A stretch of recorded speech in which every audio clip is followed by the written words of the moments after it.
Welcome to the Anonymous Andrew podcast. Life and the choices we make. The choices other people make. Why we choose to ignore the red flags. Red flags like gaslighting, cheating, addiction, mental illness, and much more. What role do they play in relationships? Follow me each week as we discuss these topics with anonymous guests and experts to hopefully become better humans, resulting in better choices. Like I say, been there, still doing that. Now on to the show. Hello everybody, Anonymous Andrew again with you. And tonight we have a very special guest. Tonight we have Rolland Sarver with us. And Rolland Sarver is a value coach or mental health advocate or a people advocate, and I'll let him explain that to you. He's also an author who wrote a book called The Value Message. So, Rolland, good evening. Good evening. Thanks so much for having me on your podcast, Andrew. My pleasure. So, I rambled off a couple of terms there. Tell us a little bit about yourself and okay. How you got here, and we'll go from there. Okay, well, thanks. Well, yeah, like you'd mentioned, I wrote this book titled The Value Message, and I've always been interested in people, and I listen to a lot of motivational content to try to stay on that positive bandwidth because it's saved my life more than one time. And I have some free time in the afternoon, a lot of windshield time when I'm driving on a courier route. So I just kind of mull this stuff over in my head. I don't think of myself as an author. But last year, I just started thinking about people's value, and there was something at work that kind of clicked with that. For me, this little girl, she was born, and this family was all excited, like people are when children are born. So I got to thinking, now that child, there's no question about a child's value. Everybody just knows that. It happens. We see it as clear as a bell. But when does that child's value change? And so when I got thinking about that, it's like, there's a part of a person's value that never ever changes. So it just kind of started from there, and then some great conversations come out of that topic with people, and so that's kind of where I got my start. But I want to tell people, I guess my purpose is to tell people, to help people see their value. I used to say that to tell people about their value, but that's different than people actually seeing their value, because listening to motivational or some, maybe people can persuade you about your value, but that walk away is different than when we really see it and are convinced about it in our own mind. And ironically or coincidentally, that's where I'm at. I am, and it, again, to the audience, this isn't about me. It's I'm having people on to help anybody who's in my position find my self-worth. Is finding value in yourself equal to self-worth or self-empowerment? Is it the same thing? Okay. Yes, I believe it is. Yes. Okay, so I don't want to sound like a broken record to my audience, but I was in a horrible relationship for 2+ years that, about 8 months to a year in, I knew something was up. And I knew there was signs of infidelity and gaslighting and all sorts of stuff. And yet I stayed. And I did. And while I challenged this person a few times about these issues, I got everything from a lie to denial to you're crazy to you need to go on medication, which I ultimately did. They put me on medication because she convinced me that I needed psychological medication.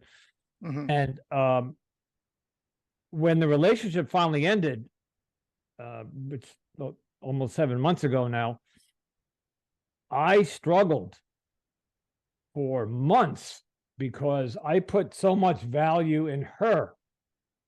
And all of a sudden she was not there anymore, and I didn't know what to do with myself.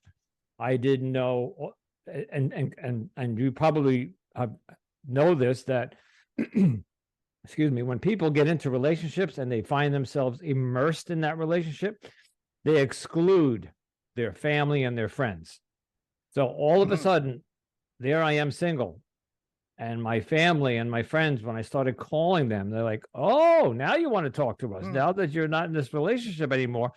The one that I used to call them all the time and complain about, I'd pick up the phone and go, she did it again. And, oh, this, what she did this time. And they got tired of hearing it to the point where they just didn't want to talk to me anymore. And then at the end of the relationship, I had all this free time and I figured, well, let me start calling everybody. And nobody wanted to talk to me because they were like, oh, so my self-worth and value just took a dive. Yeah. So I've been working hard in these last 6 months or so to find my value. So if I came to you, what would you offer or an advice or?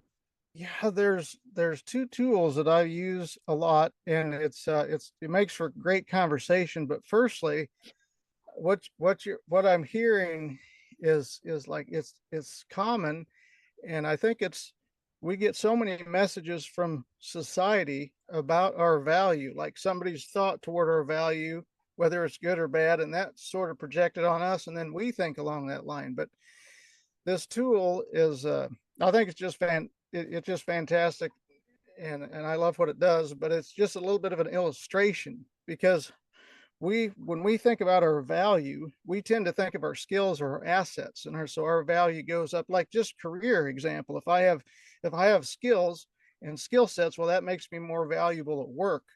But that doesn't have anything to do with our real, true, innate value. So I help people separate that, first of all, because I think it relieves a lot of stress and anxiety. So I draw this picture sort of, or walk people through a visualization of two boxes. And the one box I call the value box. If you can just picture that in your mind, about the size of a shoe box. If it's okay, I'll just go through this illustration. Go for it. Sure. So the small, what I call the value box, represents or symbolizes our real, true, innate value. And every person has that exact same box. It never changes, and there's no labels, there's no fancy Amazon insignia on it, but it represents our true, real value. And the other box, I call it the ego box, because it has everything to do with our persona and our personality, our person. And it always changes. No two ego boxes have ever been the same. And it's full of labels, like, just our skill sets or our genetics or our preferences or our failures or victories. Everything is in that box. And so that's why we call that the ego box. But it's going to change when we're 5 or 15 or 55 years old. That box will change, might not even look recognizable. So when we think about those two boxes, like, for example, I give this illustration. Hey, I'm a runner. I fall and break my leg. Oh, no. My mental conversation might be, hey, I can't contribute to my team anymore. I can't compete. I'm not what I once was. I'm worthless. Oh, I can't take it. That's like the ego box is like that. But I say, hey, hold on, wait a minute. Sure, your ego box has a broken leg, and it's not going to be able to compete. It's going to be inconvenient for a while, but your value has not changed. It hasn't been touched. It hasn't been scratched. It hasn't even blinked. And if we can keep that separate, it's going to help us. And we can put other scenarios in that ego box, like not just the broken leg, but maybe I've been abused, or I've been divorced or bankrupt, or something traumatic, tragic has happened to my life.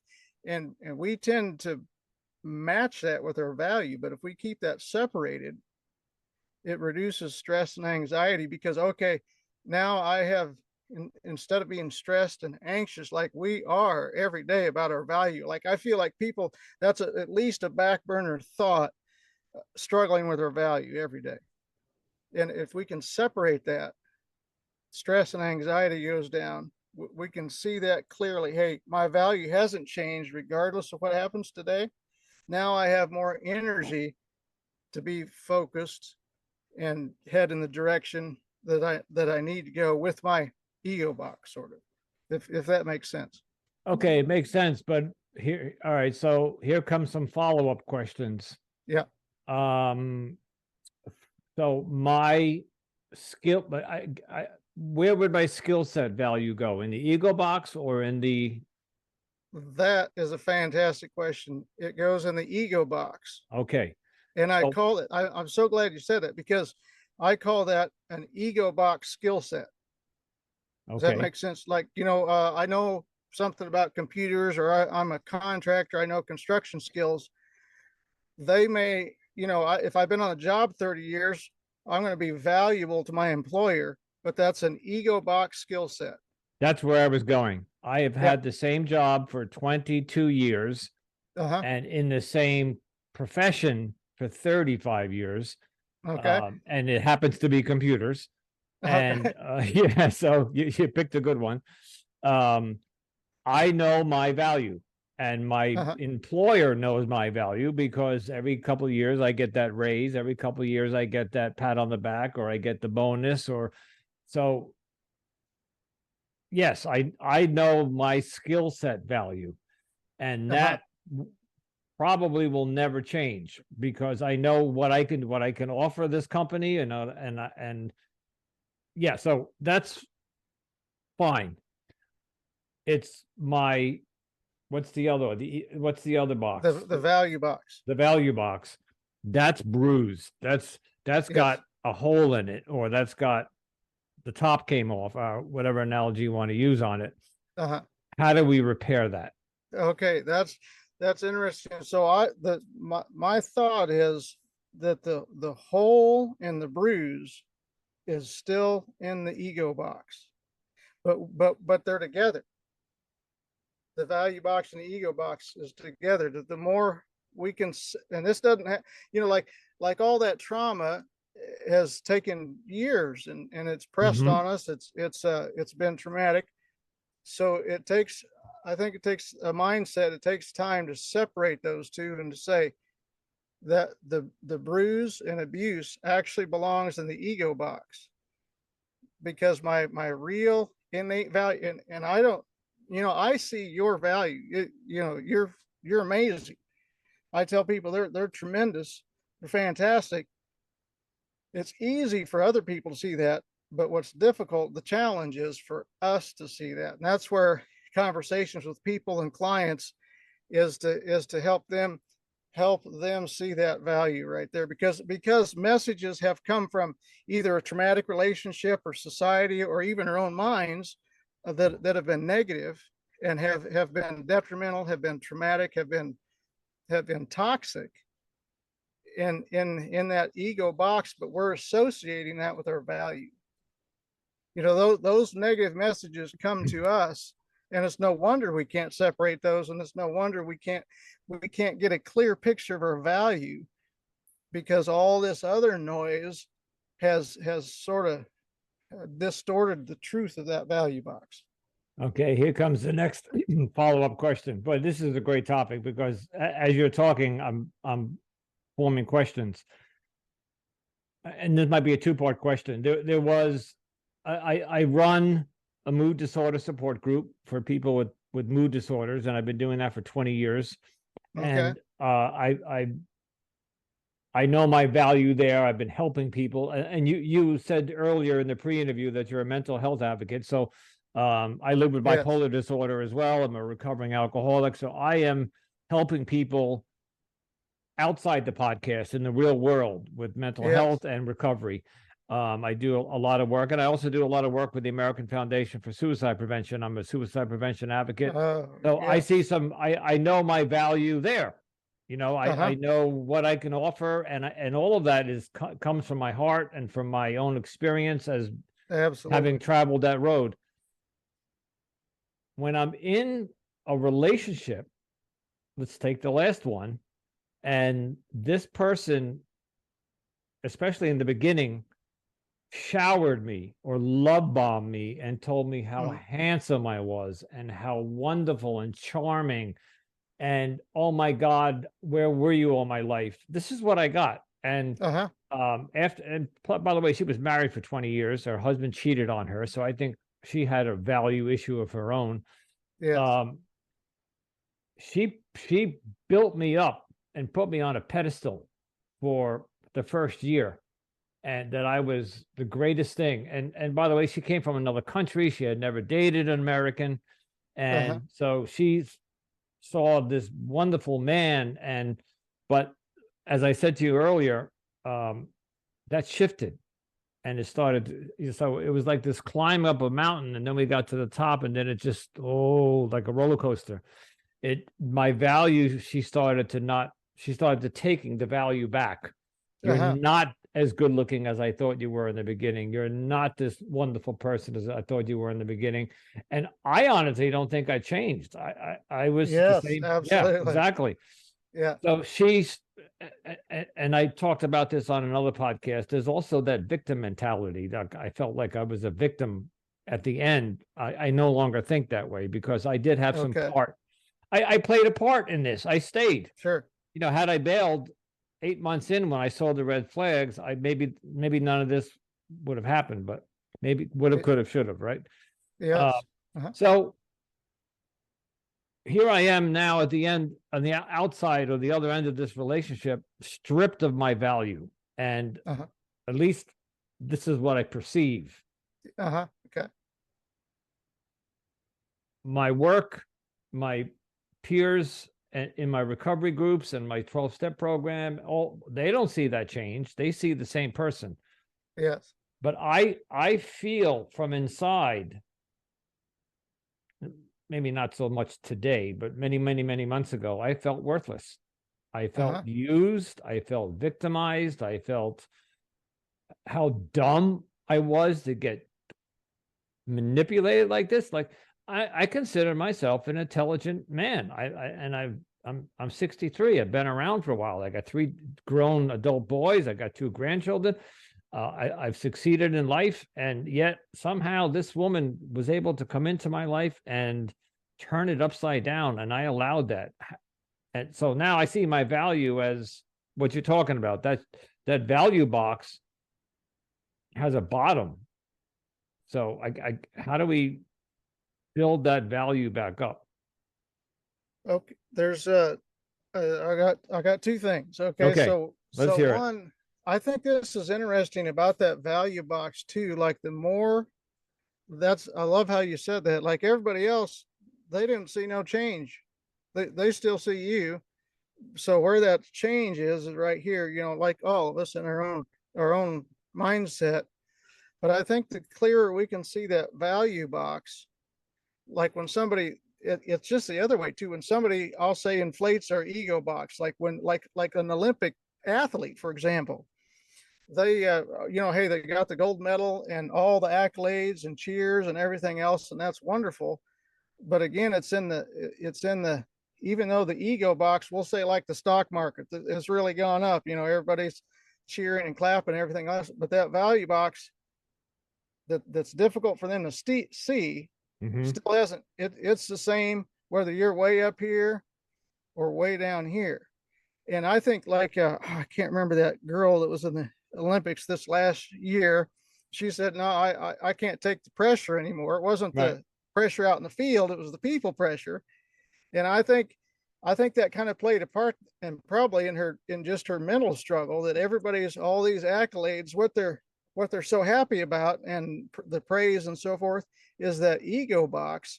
And I think inside that leaves people empty, because people don't see their value box. They don't see their real innate value. All they're seeing is the athletics and the abilities. And that has to be kind of a lonely feeling. It is. I feel like, because, rich and famous people run into that all the time, is people are seeing that ego box, and they're not only that person, but other people are not even seeing their value. They're real, that innate value that people have, regardless whether they're young or old or. The person that comes to mind when you were talking about celebrities is Robin Williams.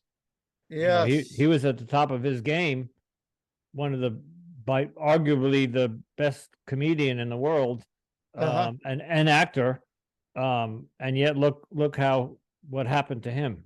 So I would imagine that his value box was empty. Yeah. Yes. I mean, to take your own life, you must have very little value in that box. Am I right? That's the so I want to run this story by you real quick, Sure. because it's intriguing to me. So I had, as a late teens, I struggled greatly with my mental health because didn't know how to create better relationships, and I was a control freak, and it showed, So that was a very difficult time for me. So from that time forward, I sort of have struggled off and on with self harm and suicide issues is kind of a back burner option. This is the way I'll describe it. Maybe I'm sure people can relate to that. It's a, when I get stressed, that's one of the options. It just seemed like it popped in my head or whatever. It's the way I would describe it. So in 2019, I quit my job.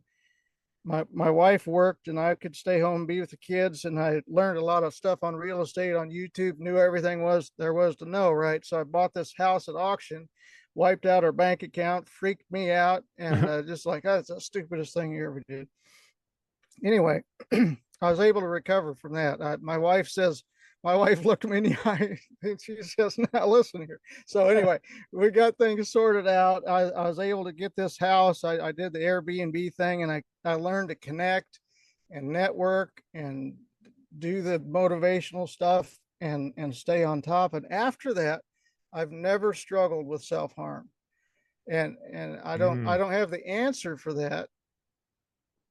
And I don't know what changed. Maybe I saw, well, hey, there's my family and kids now. They depend on me. If somebody's going to get through, it's got to be me. And I felt value that way. I don't have the answer for that, but I just thought that was real intriguing, the way that panned out. And I see things differently. And at the time, I didn't really understand that you could change your mindset or think differently or grow, personally or whatever. And that's what a lot of the motivational content that I listen to, just like I say, it saved my life in that sense. And it was a helpful resource for me. But I'm just kind of curious about that and how a person's perception of their value plays into that. Boy, these questions they're lining up in my head. This is a great conversation. Does the value box pertain to our mental value, like what we think of ourselves, or is it also, I don't know if you've ever been asked this, or does it is it manifested in how we take care of our bodies? And I have I have a reason to why I'm asking that. I don't even know how to say this without insulting some people, but I recently had a doctor's appointment, and ever since my sobriety began, I was a mess. I was 250 pounds. My blood pressure and my blood sugar and my liver and everything was off the charts.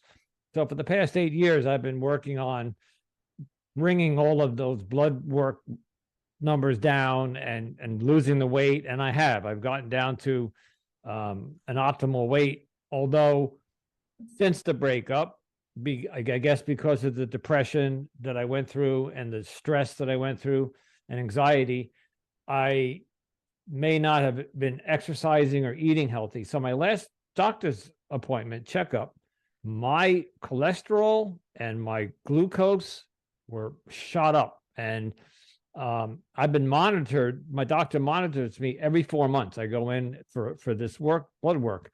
And he called me on Monday and he said, dude, he's a really people doctor. He was like, dude, what are you doing? I have never seen these numbers in your blood work. What's happening with you? And because I'm my cholesterol was off the charts. I'm in 1 point below diabetic, and I'm 165 pounds. It's not like I'm heavy or so. So people that don't take care of themselves, does that the physical part of that fit in that value box as well? That's crazy huge. I'm so glad you asked that. And that actually leads me to that book I was talking about earlier by Willow DeVore called The Worthy Project. Mm-hmm. He totally answers that in absolute detail, way better than I ever could. But I think that's so true, because this is how I say that, because I talk about self-care and to love ourselves and so forth. and I say it this way, like if we have something valuable, we do tend to take care of it. Like if it's money or gold or whatever, we clean it, we spend energy and time on it. And I find that so true. The clearer that we see that value box, that starts to grow, where when we think more about our body and how we can care for it, how we can care for other people, how we can care for it, not necessarily for the health's sake, but hey, how can I serve other people better? How can I serve myself better? How can I serve other people better? But I feel like it's tied so strongly with that value box. When we see our real innate value separate from our ego box, that sort of is the catalyst that starts that mindset, if you will, that self-care mindset. And self-care is, I wish I knew, like, understood a fantastic definition about that, because I think we can do the trendy self-care things, but miss the point of it. Right. And the more we're apt to see our innate value, the more we're apt to really get down to the nuts and bolts of self-care. Well, I got a wake up.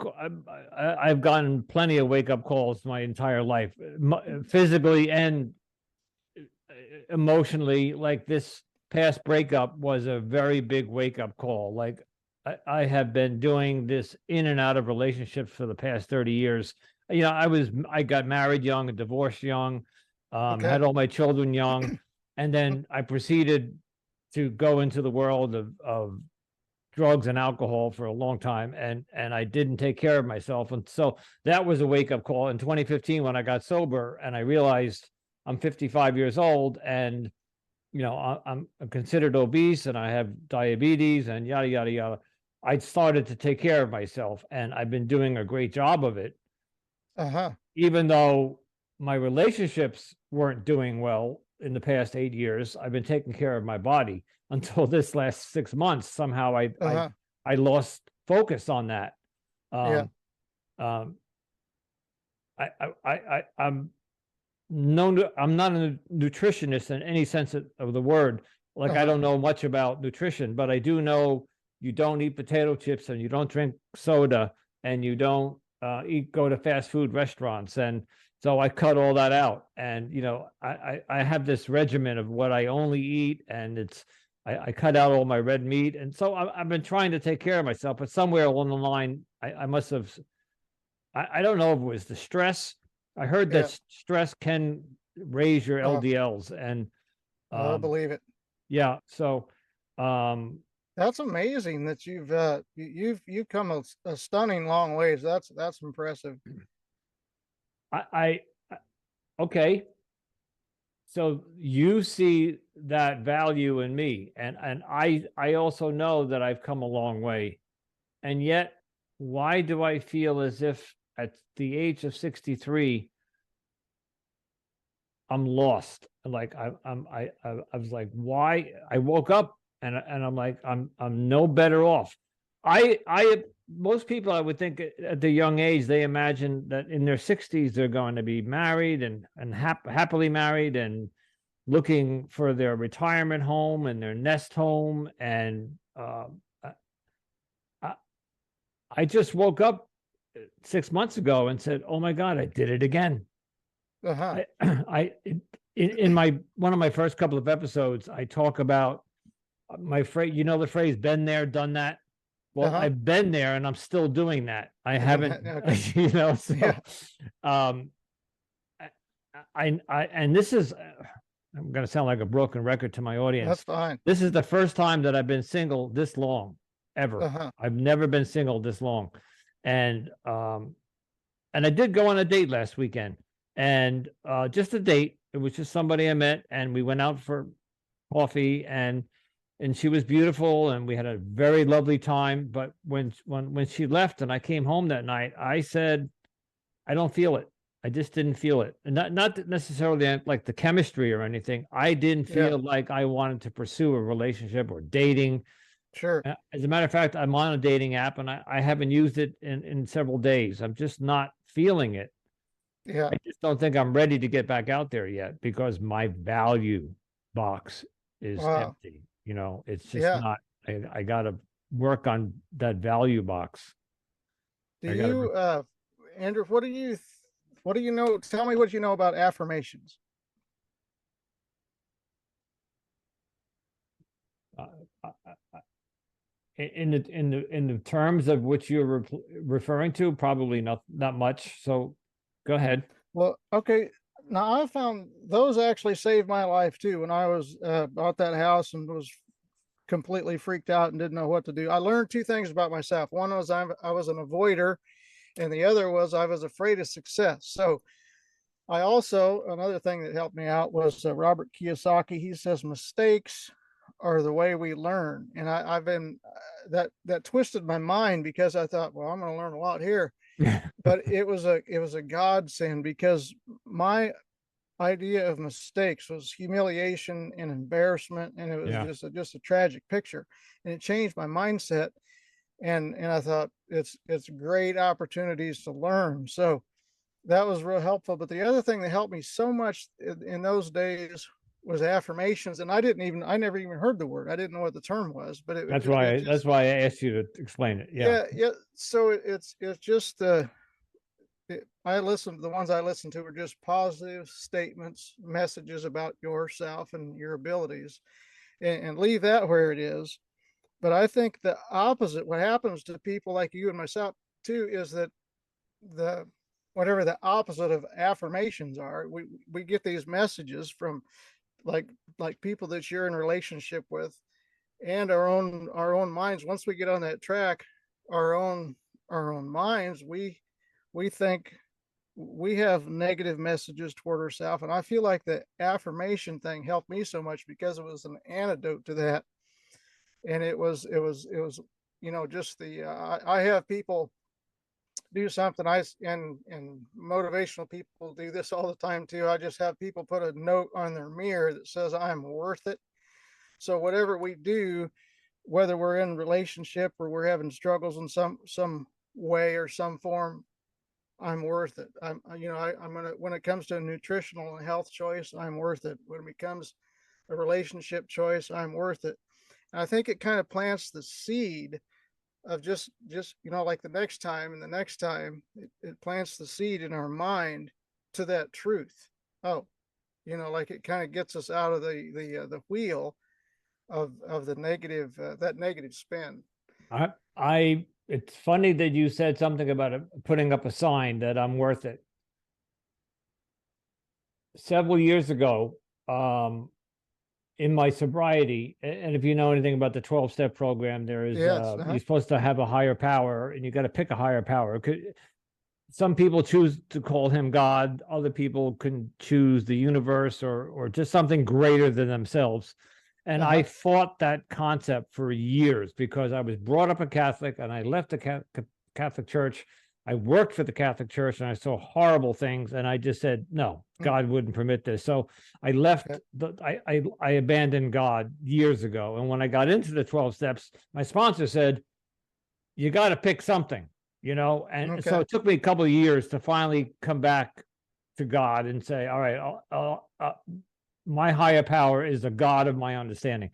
So I put a sign in my bathroom, and because in the 12-step program, they tell you to turn your will over to God. Right. So I put a sign in the bathroom saying, take the day off. I've got this. Love God. Okay. So in other words, awesome. Don't try to run your life. Let me take care of it for you. All right, just metaphorically. Yeah. That's been up there for 3 years. And after this relationship fiasco, I looked at that sign and I said, I rolled my eyes at God. I said, I thought you had this, And so, and apparently he dropped the ball. Whatever. I have a new sign now that I put up there that says, I have plans for you. Just be patient, Ooh. Yeah. Because my mind is at that point now, like I'm 63. I know what age my parents passed away. Both parents are passed. And I know what age my grandparents passed. And they're a little spread out, but I mentioned this the other day. When you get to my age, you start thinking about your mortality. So I'm thinking I'm running out of time here. How much time do I have left to find that nice lady to become my companion and my best friend and share the sunsets and, you know, all the nice things that you do. And somebody said to me, why are you in a rush to, you know, just take some time off and find your value in yourself. Ooh, That's what I was told. Yeah. wow. And that's what I'm doing. That's why I'm staying single for now. Because I'm not ready. And I clearly don't value myself enough to get back out there. So that's yeah, wow, that's such a truth. And it's difficult, like for what I'm hearing is like we're drawn to relationships, you know, and you're thinking of the time thing, and it's kind of a drive. That's interesting you say that, because I come up with a phrase the other day. It's easier for me to wait than chase. Like I used to just projects or whatever it used to, and that's getting older too. I have a feeling that's why I'm that way. It's like it's easier to wait and see what comes, and where I used to chase and chase, you know, like work projects or career or all that stuff. That's interesting that I feel like you're there. I think that's incredible that you can have the patience just right now to say, hey, I'm single. I'm going to have patience, and it's going to work. I feel like a person, like the more we can prepare ourselves, as exactly like you said, the more we can see our own value, like that airplane illustration. Whatever happens when we get to the end of the runway, we're going to be more prepared for it, regardless of what it is. Well, and while you're correct, I'm finding to be more patient.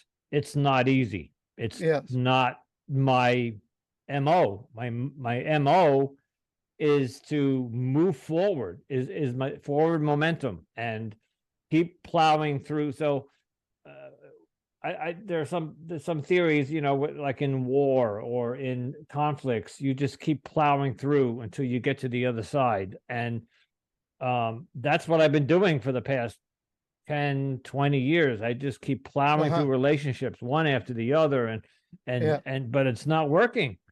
So I think finally I just said, I have got to change something. Wow. And it's interesting. I heard a podcast on the way home today. I was listening to one of my podcast favorites, and the whole episode was on, maybe your partner's not the red flag, maybe you're the red flag. And I had to think about that. I while I do not condone what my ex did to me, but I did take a part in that, and maybe there was some part of me that contributed to her cheating and whatever. So I've got to stop doing whatever I've been doing for 20 years. It's just not working. And I think part of that, or a majority of that, is my value. I just don't see the value in myself. Yes, I'm an IT guy. Yes, I can help people. Yes, I'm a tennis player. I think I'm pretty good. I'm on the USTA team for senior citizens, but I'm on the team. That's awesome.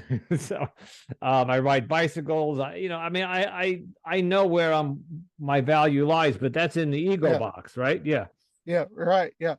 That's interesting. You have this is I'm going to run this by you too. Okay, so in this sense, I tell people, like when I first start corresponding with clients, I say, just like as if I'm looking at them, I say, you're you're amazing, you're stunning, I love your presence, and I haven't even seen you yet. And I say that because with this in mind, that people have something to offer. I say, like you are the gift, you have potential, but you don't see that. So I say that to people before I even meet them. So, and it helps them to understand that I'm seeing past that ego box, past their whatever their appearance. Maybe they are handsome or beautiful or whatever. Maybe they're not, but like it's a language that I encourage people to kind of pick up, because when you talk to people, I find this interesting. Kids help with that a little bit, but if you can talk to people, you either talk to their value box or you talk to their ego box. and people get a sense of that after a while. It's interesting. Like employees, you can say to employees, hey, I appreciate your work, you're dedicated and everything, but that's talking to their ego box. But when you say, hey, I appreciate you, that's speaking to their value box, if that makes sense. It does. And like in that own talk in our own head, the same thing. We can either talk to our value box, or we can, like the self-care route, I feel like is speaking to the value box. I have a maybe a follow-up question or another curveball for you. And this has to do with value. I have always considered myself, and this is because of my father. My father was a doctor, and he was busy all the time, so I didn't get to see my dad a lot. But when he did spend time with me, one of the things he taught me was how to treat a lady. We have a minute. I want to tell you a quick story. When I was 14, one of my very first dates, I asked my dad, hey, could you drive my date and I to a movie? We're going to go to the movies. Of course, this is back in like 1973 or whatever. And so dad took me, and we went to pick up the woman, and we went to the movies, and then he picked us up, and we got back to her house. We're in the back seat, and I reach over to open the door for her, and she gets out of the car. My father turns around from the driver's seat, and he says to me, get the F out of the car and go walk her to the door. You don't let a lady walk from the curb, and then the whole ride home, I got this lecture about how to treat you. You're supposed to be a gentleman. So chivalry was drilled into me as I was growing up. And I saw how my dad treated my mom. He treated her like a lady. So I have this. I'm going to segue into value in a moment. I think that I am a good boyfriend or a good partner. Yeah. Let's just say partner, because I do open the door for ladies. I do buy the dinner. I do buy flowers. Every weekend, my ex-girlfriend, I bought her flowers. I do this, I do that. So in my mind, I have this narrative or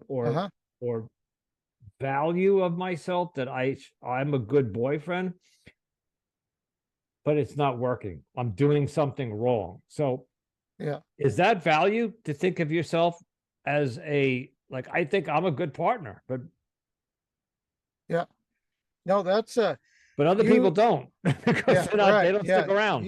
You have let me approach it this way. You have a lot to offer somebody, no question about that. But I don't know if that translates still to you seeing your value. Correct. That was my question. Okay. Yeah.